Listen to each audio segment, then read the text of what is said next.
Hello everyone and welcome. So I will give you a quick overview from Working Group Security and the concept we've been working on for this release, which is Identity and Access Management, Intrusion Detection System Manager, and Crypto API. So for this release, we managed to achieve quite a lot, I think, especially given the circumstances. So we developed a completely new concept and we released the specification for Intrusion Detection System Manager. We extended and fixed the design and specification for adaptive platform Crypto API. We standardized a template approach to deploy identity and access management on adaptive platform functional clusters and access management from remote ECU to services via the static configuration of remote identity and access management. And we also released the protocol specification for SecOC as part of the foundation, and improved the specification on the adaptive platform side, which is in communication management. So although when we started the development of security features in AUTOSAR many years ago, there was no regulation framework. But this year, the UNECE Work Package 29 regulation on cybersecurity was adopted. And this will become mandatory for all new vehicle types from 2022 and for all new vehicles produced from July 2024. Here I extracted only a few examples from the requirements and mitigation techniques mentioned in the Annex 5 of the regulation document, and I'm highlighting here only the ones that are directly linked to our activities for this release. So we have measures to detect malicious internal messages or activity, which maps directly to Intrusion Detection System Manager. We have security controls for storing cryptographic keys and measures to protect system data and code, which maps to Crypto API. Define and control user roles and access privileges, which is identity and access management. Verify the authenticity and integrity of messages received. So this is SecOC protocol. Of course, on top of already supported secure onboard communication protocols like TLS and IPsec.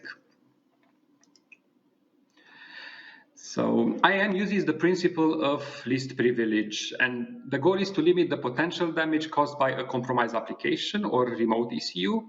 And we defined a template approach and a workflow that covers the description during application design of what an application intends to do, and granting the permission during the deployment phase. So in our approach, we considered two major scenarios. So first scenario is application access control to services provided via adaptive platform functional clusters. So here we are talking about the same machine only.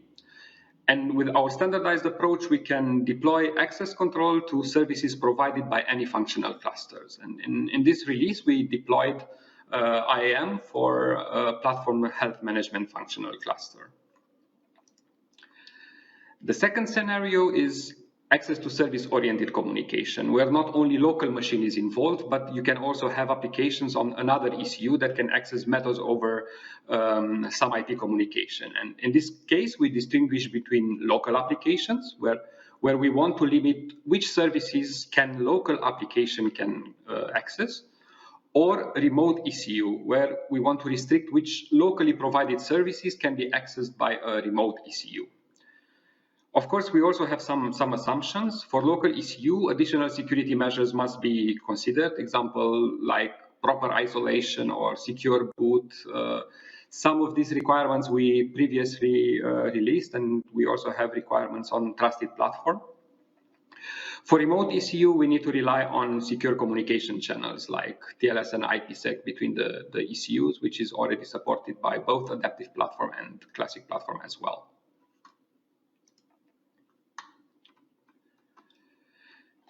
In order to comply with the regulation, we will have to prove a process used to monitor, detect, and respond to cyber attacks and vulnerabilities in the vehicle. Therefore, an in-vehicle intrusion detection system becomes a prerequisite for obtaining a vehicle type approval. AUTOSAR approach is a distributed onboard intrusion detection system where any application or stack component can act as a sensor, reporting security events to an intrusion detection system manager via standardized interfaces. And IDSM qualifies security events using qualification filters. And once the events are qualified, there are two options: either store them locally in the security event memory, which was already standardized before, or send the events via PDU router over the network to an IDSR that reports to a backend security operation center.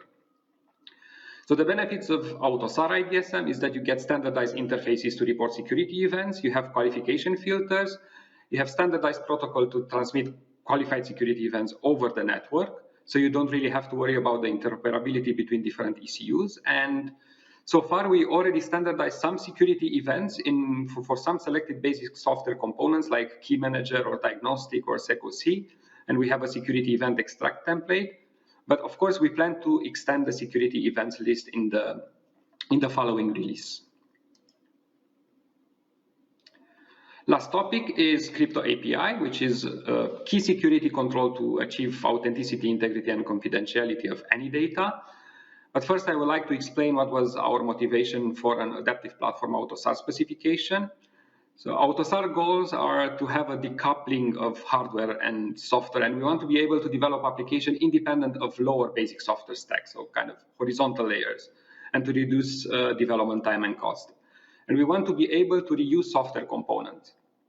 Now, some major issues with existing crypto solutions in the market that would be suitable for a POSIX-based system is that hardware and software solutions are changing and quite fast, since the users are not only AUTOSAR or automotive users, and also the timeline is independent from AUTOSAR releases or OEM vehicle planning in this matter. And this makes it quite difficult to achieve our goals. For crypto, we have a standardized API, crypto API library, and a standardized functionality for the stack components with three major functional blocks: the crypto primitives or transformation, which is the crypto provider, a key storage provider, and dedicated certificate support via X509 provider. It offers more flexibility for applications, so it's easier to use and configure for specialized application with a high demands on cryptographic operation that maybe needs to have exclusive control over the keys. But it still keeps some aspects from classic platform side, and it's compatible with some aspects from classic platform, allowing OEMs to manage platform keys. For example, when we deploy secure communication, or to manage other platform keys like keys used for secure storage, like storing security events. So in classic platform, you configure the crypto jobs, and in adaptive platform, you can configure the key slots to be used by platform components, like communication management, and also the keys used by platform components can be loaded by an OEM key manager application. So just a recap of what we did for this release. So we managed to extend the list of security controls provided by AUTOSAR with a new concept, the Intrusion Detection System Manager. We extended and improved the specification for access management and adaptive platform crypto API, and we released the protocol specification for SecOC on top of existing security communication protocols, IPsec, TLS. We already mentioned I already mentioned that we plan the extension of security events, but we also have new concepts in plan. So if you wish to support these activities, don't hesitate to contact us.